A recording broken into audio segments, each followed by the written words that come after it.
Hi friends, अभी हम पढ़ेंगे एरिया के बारे में। तो एरिया क्या होता है? कोई भी क्लोज्ड जो शेप होती है उसके अंदर जो भी सरफेस प्रेजेंट होता है उसी को हम बोलते हैं एरिया।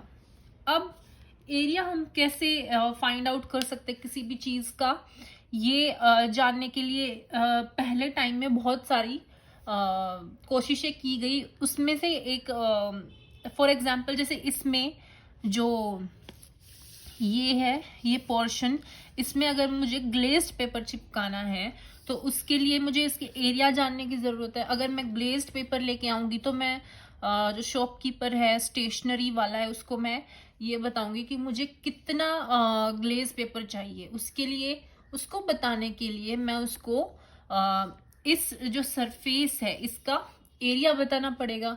अब एरिया कैसे बताए सामने वाले को? एरिया बताने के लिए हमें एरिया को रिप्रेजेंट करने के लिए कोई ना कोई हमारे पास रिप्रेजेंटेशन का एक तरीका होना चाहिए। उसके लिए बहुत सारे अटेम्प्ट्स किए गए। जैसे किसी ने सोचा कि एरिया बताने के लिए अगर हम कॉइन्स की हेल्प ले, फॉर एग्जाम्पल ऐसे ऐसे अगर हम कॉइन्स रखते जाए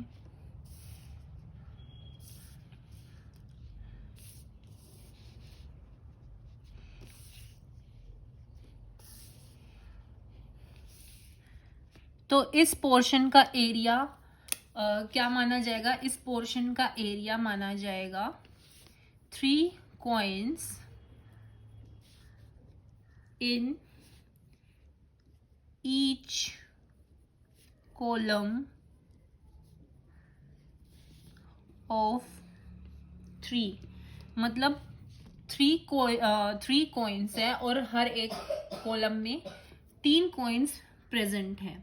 तो अगर हम फिर हम जाके बोल दें शॉपकीपर को कि हमें 9 कॉइन्स जितना ग्लेज्ड पेपर दे दो, तो क्या ये कोई सही तरीका, एक्यूरेट तरीका होगा? नहीं, क्योंकि जो कॉइन्स के बीच का जो सरफेस है वो तो कॉइन्स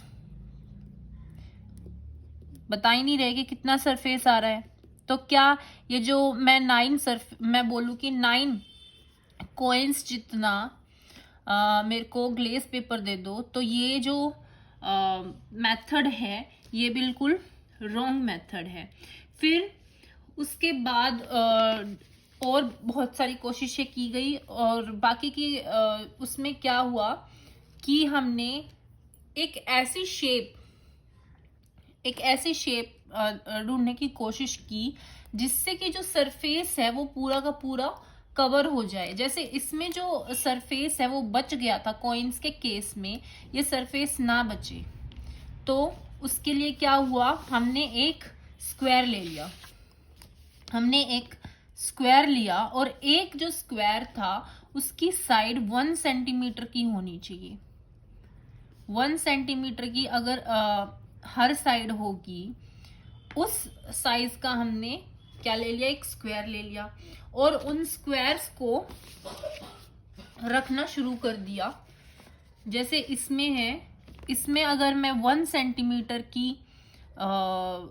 स्क्वायर्स पुटअप करती जाऊं तो कितना एरिया होगा ये पता लगाना है। अगर ये मान लो मैंने यहाँ पे एक स्क्वायर रख दिया, यहाँ पे फर्स्ट स्क्वायर आएगा, यहाँ पे सेकंड स्क्वायर एंड यहाँ पे थर्ड स्क्वायर।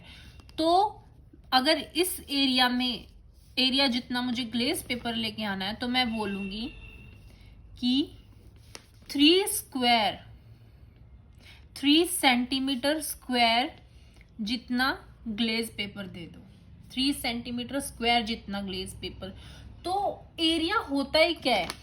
किसी भी सरफेस को कवर करने के लिए 1 सेंटीमीटर के कितने स्क्वायर्स आ रहे हैं उसमें, उसी को एरिया बोलते हैं। तो 3 सेंटीमीटर स्क्वायर क्या रिप्रेजेंट करता है कि उस एरिया में, उस सरफेस पे 3 स्क्वायर्स प्रेजेंट है, उसी को बोलते हैं हमारा एरिया।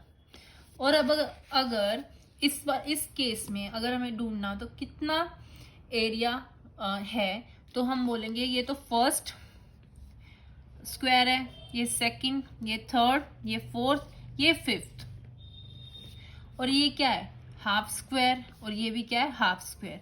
अब जब ये दोनों के दोनों स्क्वायर्स एक दूसरे से जुड़ते तो पूरा एक स्क्वायर बना लेते हैं, तो हमारे पास कितने स्क्वायर्स हो जाएंगे 6 स्क्वायर्स। तो इसमें 6 सेंटीमीटर स्क्वायर जितना एरिया प्रेजेंट है, और इस स्क्वायर को ही हम ऐसे रिप्रेजेंट कर देते हैं 6 सेंटीमीटर स्क्वायर। अब ये देखना है कि इसके लिए हमें कितना ग्लेज पेपर चाहिएगा, वो जानने के लिए हम क्या करते हैं, इसमें एक एक सेंटीमीटर के स्क्वायर्स बना लेते हैं।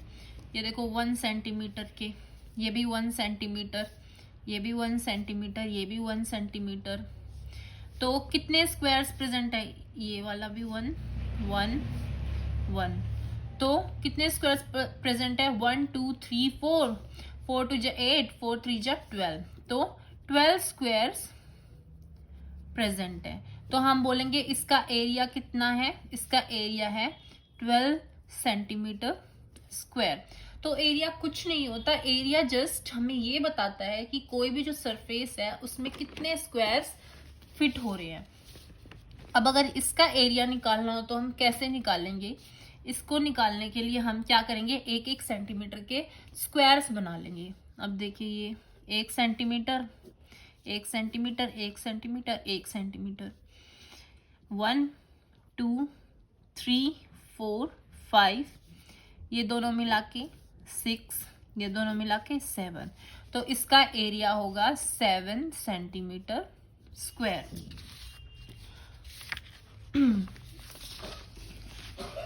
Thank you.